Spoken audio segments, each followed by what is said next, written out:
Барлықтарына сәлем. Сендермен Тамерланс.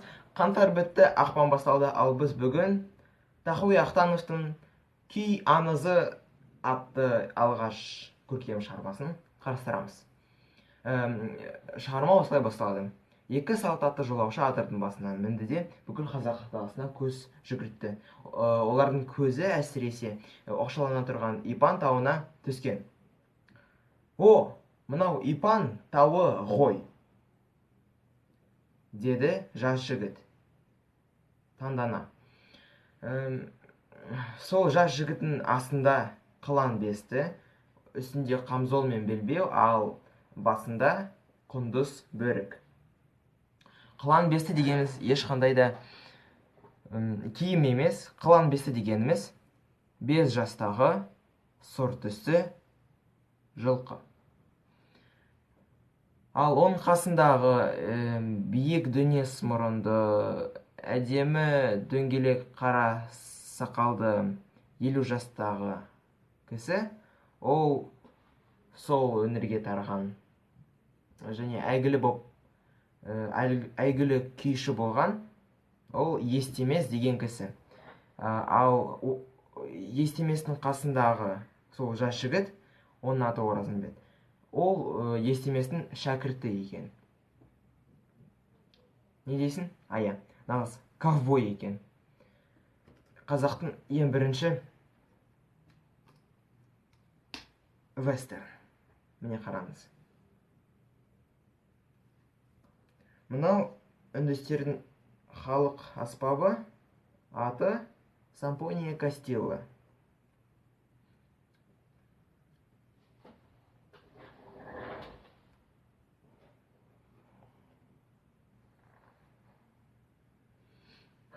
Кеттім.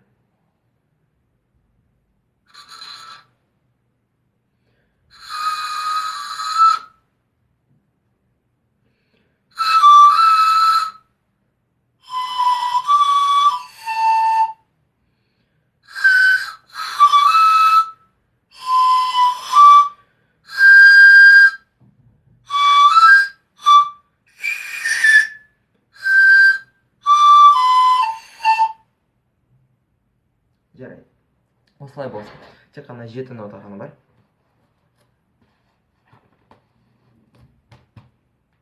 Сонда Естемес өз сөзін жалғастырады.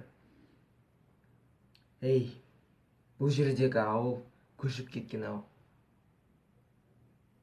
Неге осылай олайсыз?» деп сұрады Оразымбет.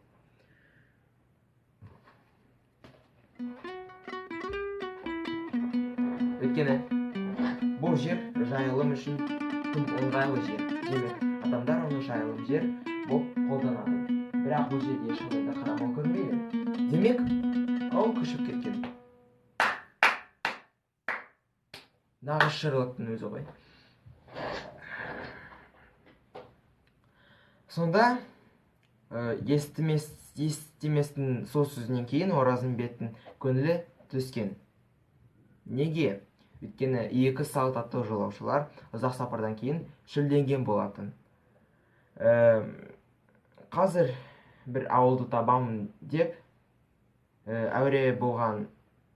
бекерге әуре болған Оразымбет суды әлі ішпеген жоқ.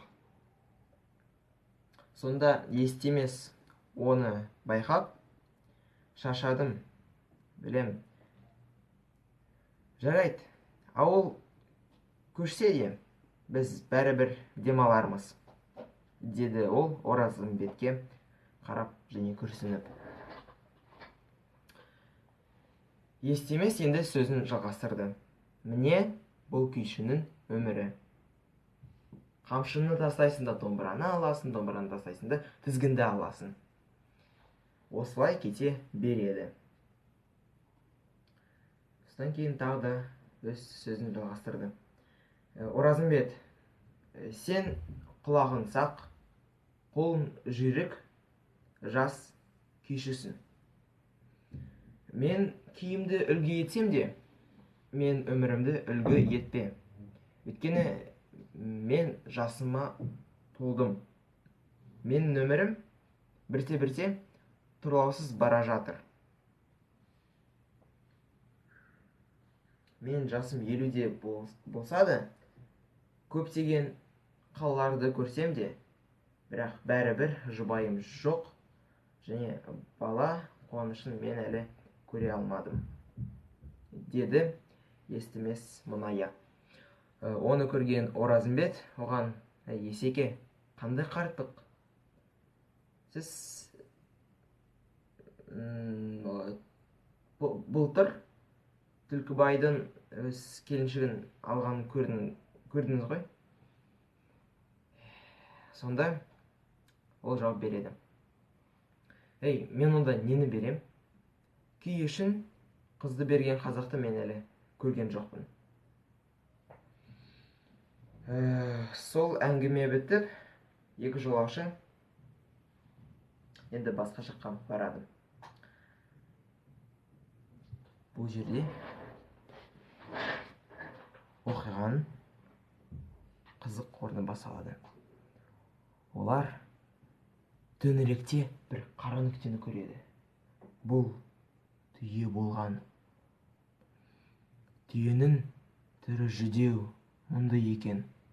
Екі дәк үлкен көзімен екі жолаушыға қарады және өте қорқынышты әсер етті. Астапыралла деп Оразымбет Есекеге осылай жауап береді: Есеке, дұға оқып жіберіңізші. Өйткені жападан жалғыз мал кейпінде тек жын шайтандар ғана жүреді деуші еді ғой. Сондықтан мен қорқып тұрмын. Нағыз триллер екен. Оның ісі бұл жерде екен. Түйенің ботасы жұттан қайтыс болған.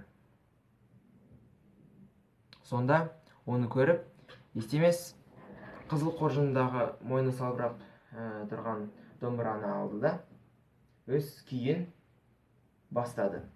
Ол өте мұңды сарынмен өз күйін бастаған. Бірақ күй тым қиын болғанмен ол сағаға дейін жеткен жоқ. Көтерілді де бәрібір тайғанап, онда толығымен шыққан жоқ. Өзіне өзі ыза болғандай, естемес домбырасын орнына салады. Қараса, түйе оны тыңдамай басқа жаққа кеткен екен. Бір қара малға немесе ауылға кезігеміз деп, екі жолаушы түйенің артына барған. Бірақ соңында олар тек қана бір қара шаңыраққа тап болған.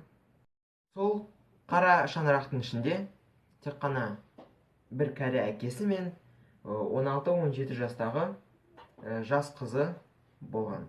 Жас қыздың аты Жаңыл екен. Жаңыл өте сұлу болғанымен, 50 жастағы естемес оған ғашық болады.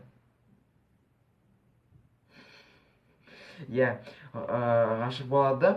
Үйге екі жолаушы кіреді. Амандасқаннан кейін хал жағдайын сұрайды.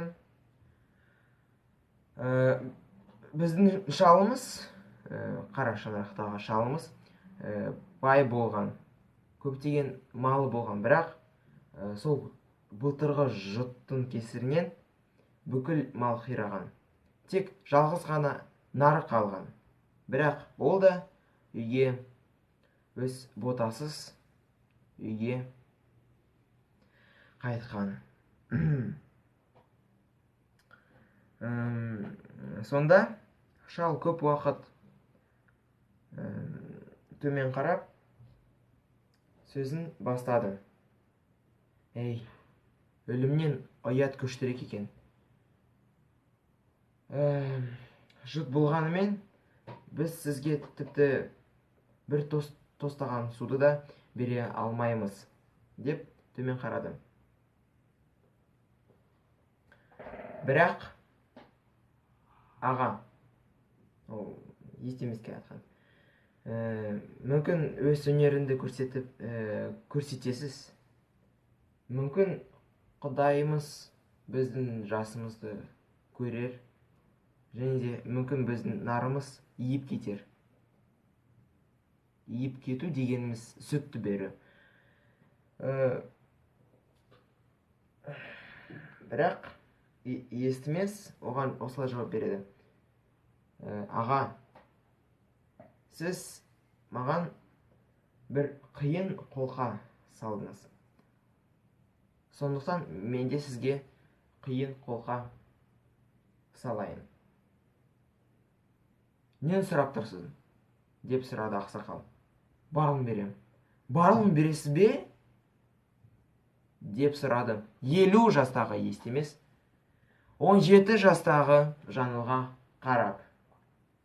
Жаңылды барлығын түсінді. Сондықтан ол үйден тез зытып шықты. Шал бірнеше минут ойланып, бәрі-бәрі айтқан. Жарайды. Шарт осылай болсын. Бәрі-бір амал жоқ. Егер қызымды кімге берсең, онда саған берейін. Деп шешімін қабылдады. Шал тулағын алып, естемеске берген. Бірақ сол мезетте Жаңыл үйге кіріп те, екі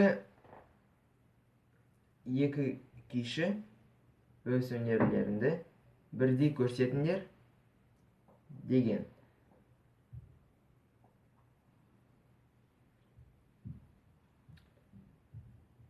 Мейлі болсын деп, Оразымбет те естемеске қосқан. Ал сол екі күйшінің күйді орындағанда, сол уақытында нарды ию керек болған. Өйткені оның ботасы өлген, ал оның қанын жылыту керек. Сондықтан сол қыз Жаңыл екі күйші бірдей өнер көрсетіңдер деген. Өйткені ол естеместің күйді толығымен жақсы ойнамайтынын білген. Сондықтан оған Оразымбет көмектескен. Міне күй басталды. Әрен боп, олар шыңыраудан күйді шығарды. Сонда екі күйші жеңіл ойнай бастады. Естемес тағы да Жаңылға қарады. Қараса, 17 жастағы қыз түйенің желін дегеніміз емшек. Түйенің желінін ұстап, бірақ салмай тұр екен. Ол әдейі салмай тұрған. Соның нәтижесінде желіні торсиып дегеніміз шар боп өсу. Торсиып қалған екен. Қыздың емес, түйенің емшегі торсиған. Қыздың емес.